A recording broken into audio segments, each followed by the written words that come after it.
네, 오늘 주신 하나님 말씀 시편 131편 말씀입니다. 시편 131편이고요. 1절부터 3절까지 말씀입니다. 우리 같이 천천히 맞춰서 1절부터 3절까지 같이 읽겠습니다. 시작. 여호와여, 내 마음이 교만하지 아니하고 내 눈이 오만하지 아니하오며 내가 큰 일과 감당하지 못할 놀라운 일을 하려고 힘쓰지 아니하나이다. 실로 내가 내 영혼으로 고요하고 평온하게 하기를 젖된 아이가 그의 어머니 품에 있음 같게 하였나니 내 영혼이 젖된 아이와 같도다. 이스라엘아, 지금부터 영원까지 여호와를 바랄지어다. 아멘. 네, 오늘도 역시 성전에 올라가는 노래라는 표제가 붙어 있습니다만 다윗의 시, 곧 성전에 올라가는 노래라고 되어 있습니다. 그러니까 이 시는 바벨론 포로에서 해방되어서 예루살렘으로 돌아가는 귀양 공동체가 아니라 다윗이 예루살렘 성에 올라가면서 어린아이 같은 신뢰와 겸손을 나타내는 노래가 아닌가 생각합니다. 다윗 하면 지금까지도 이스라엘 최고의 왕으로 여겨지는 왕이지만 그러나 다윗 스스로는 계속해서 어린아이와 같은 겸손의 자리에 있기를 힘쓴 것이죠. 오늘 1절을 보시면요. 여호와여, 내 마음이 교만하지 아니하고 내 눈이 오만하지 아니하오며 내가 큰 일과 감당하지 못할 놀라운 일을 하려고 힘쓰지 아니하나이다. 고기도 먹어본 사람이 잘 먹는다고 하죠. 돈도 써본 사람이 잘 쓴다고 합니다.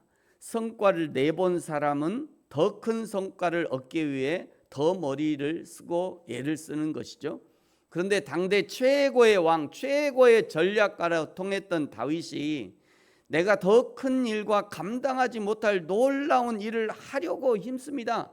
이러면 좀 더 이해가 될 것 같은데, 내가 하나님의 영광을 위해서 더 놀라운 일을 하겠습니다. 하나님의 영광을 더 큰 일을 내가 일을 해서 하나님의 영광을 드러내겠습니다.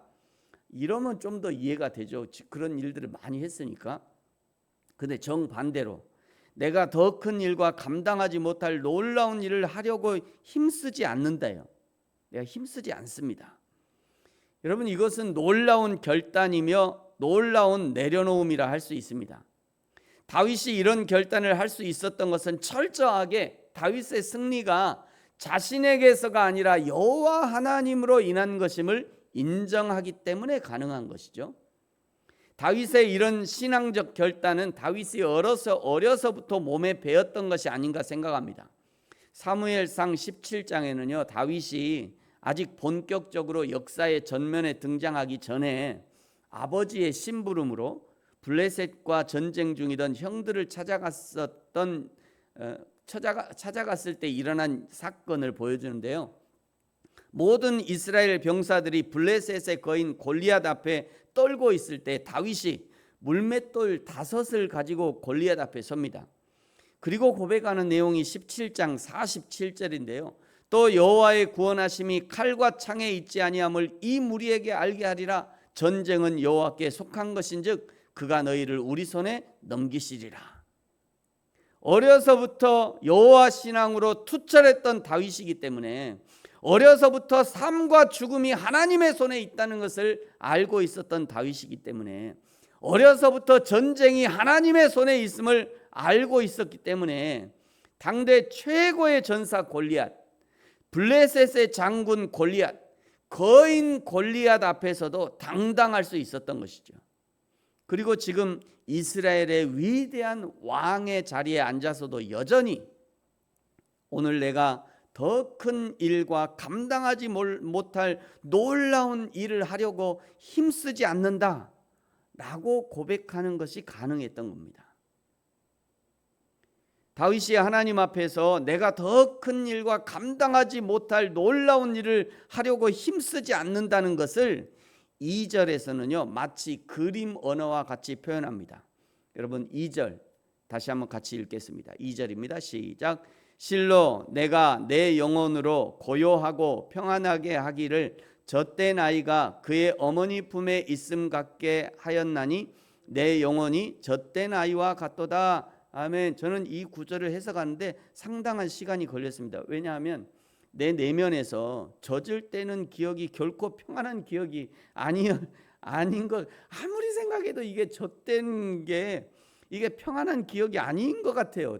제가 그냥 이거는 제가 정확한 기억은 없습니다만 내가 그냥 막연하게 젖댄 것이 어떻게 평안할 수 있나 그런 생각이 계속 있어가지고 젖댄 게 왜 이렇게 평안한가. 이전에 제가 어머니에게 듣기로는 젖을 떼는 것이 너무나 힘들어서 어머니가 젖을 뗄 때 그 빨간 약을 바르셨대요. 젖꼭지에 빨간 약을 발라놓고 그러면 안 먹을까 하고 막 젖에다가 그냥 쓴 약도 바르고요. 그래서 이제 젖을 빨다가 쓰면 또 막 울기도 하고. 이제 제가 그런 기억이 있어서 그런지 아무리 생각해도 이게 젖대는 게 결코 쉬운 일이 아닌 것 같아요. 어머니도 쉽지 않지만 어머니의 젖을 탔는 어린아이에게도 이것이 결코 쉬운 일이 아닌데 왜 시인은 젖대는 것을 이렇게도 쉽고 평안하게 기록했을까? 그런 의문이 있었습니다. 그런데 젖을 떼는 것이 너무도 수월하게 되는 경우들이 있다는 것을 알게 되었어요. 우리 이제 아이들을 키우면서요. 젖을 떼는 것이 아주 쉽게 되는 경우들이 있다. 그것은요, 묽어진 어머니의 젖보다 더 좋은, 더 맛있는 이유식을 맛보면 이유식의 맛을 알게 된 어린이는요, 수월하게 젖을 떼더라고요. 이제 어머니의 젖을 한번 맛보고는 가고는 이유식을 먹어요. 그러면 야, 젖 먹을래? 해도 안 먹어. 이제 그때부터는 이게 쳐다보지도 않더라고요. 어머니의 품에 안겨 있어서 평안하게 있으면서도 젖을 찾지 않아요. 지금 다윗의 상태가 그 어린아이의 상태와 같다는 것이에요.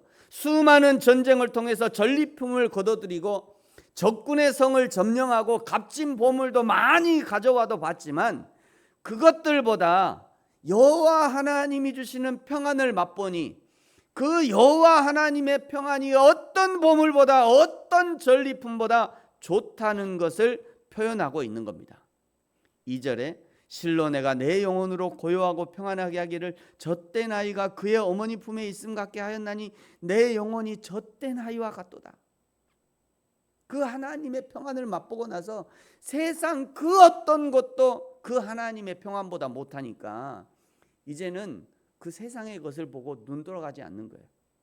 그 하나님의 평안 때문에. 그래서 이스라엘 백성들에게도 권면하는 것이 3절입니다. 여러분 3절 같이 한번 읽겠습니다. 시작. 이스라엘아 지금부터 영원까지 여호와를 바랄지어다. 아멘.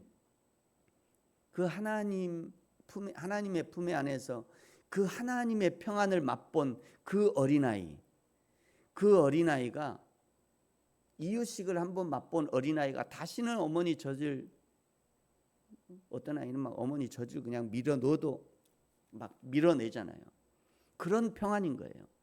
지금 하나님의 평안을 맛본 다윗이 맛본 평안은 그런 평안인 거예요. 그래서 이제 그런 평안을 이스라엘에게도 요청하는 거죠.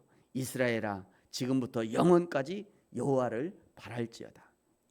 사랑하는 성도 여러분, 진짜 복음을 만나고 진짜 하나님을 만나고 진짜 하나님의 평안을 맛본 사람은 더 이상 세상이 주는 즐거움, 세상이 주는 가짜 평안에 목을 매지 않을 수 있습니다. 오히려 맛없는 어머니의 젖을 밀어내는 어린아이와 같이 진짜 복음을 만난 사람이라면 세상이 주는 즐거움을 밀어내고 세상이 주려는 가짜 평안에서도 도망칠 용기도 낼 수 있는 것이죠. 오늘 다윗이 자신을 젖된 아이와 같다라고 고백한 것처럼 저와 여러분 우리 모두가 하나님의 품에 안겨 젖된 아이의 평안을 누리시기를 예수님의 이름으로 축복합니다. 기도하겠습니다. 하나님 아버지 감사합니다. 이스라엘의 최고 권력을 누렸고 수많은 전쟁의 승리도 누렸고 수많은 전리품도 누려봤던 다윗이 그 모든 것보다 우리 하나님이 주시는 평안, 하나님의 품에 안겨서 누리는 평안이 최고임을 고백하는 것처럼 오늘을 사는 우리도 세상을 추구하지 않게 하시고 세상이 주려는 가짜 평안에 속지 않게 하시고 날마다 하나님의 진리 안에서 하나님이 주시는 평안을 누릴 수 있도록 축복하여 주옵소서. 감사합니다. 예수님의 이름으로 기도합니다. 아멘. 하늘에 계신 우리 아버지여, 이름이 거룩히 여김을 받으시오며 나라가 임하시오며 뜻이 하늘에서 이루어진 것 같이 땅에서도 이루어지이다. 오늘 우리에게 일용할 양식을 주시옵고 우리가 우리에게 죄 지은 자를 사하여 준 것 같이 우리 죄를 사하여 주시옵고 우리를 시험에 들게 하지 마시옵고 다만 악에서 구하시옵소서. 나라와 권세와 영광이 아버지께 영원히 있사옵나이다. 아멘. 계속해서